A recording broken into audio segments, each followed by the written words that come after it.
Well, we did hope to have an interview with the Labour Shadow Health Secretary, Andy Burnham. As a former Health Secretary, his government's record on the NHS has come under serious scrutiny today, and we did hope to put some of that criticism directly to him. Unfortunately, late this afternoon, he became unavailable.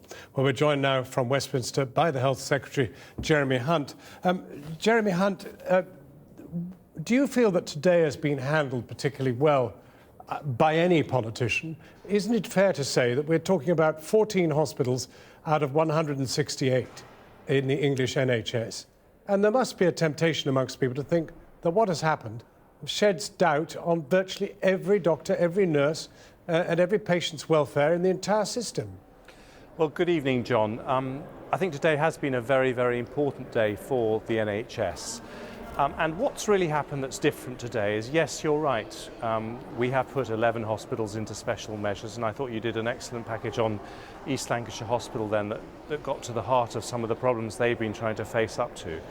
What hasn't happened is that we've had a structure where everyone, from the local NHS to the local trust, right up to the politicians and the health secretary, where there's a failure, is actually forced to sort it out.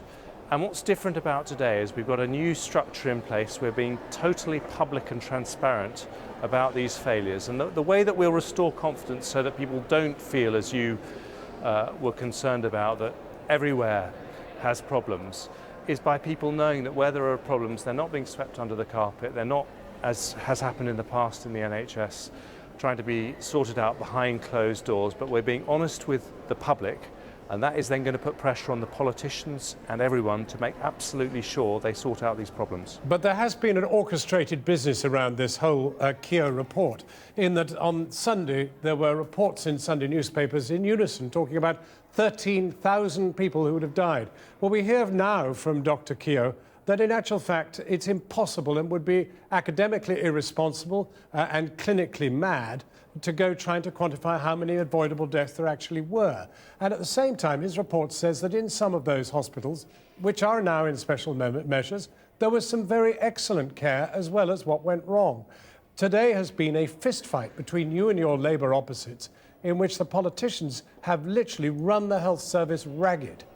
Well, let me just talk about the figures. I mean, they are the excess mortality figures. That was a lead indicator for mid-staffs. So it had excess mortality figures, and had we acted on that sooner, we would have been able to get into mid-staffs more quickly and prevent those problems. So when the Francis report was announced in February, I said, let's look at the hospitals that also have standardised mortality rates that are in excess of what you would expect, and look at those hospitals. And indeed, in all 14 hospitals, we found serious problems of care. But you're absolutely right, and I said in my statement, there was also good care found in all of them.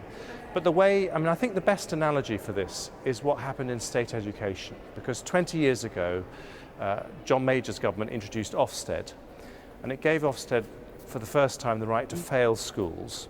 And there was huge debate for a long, long time about, failing schools in my town or my city.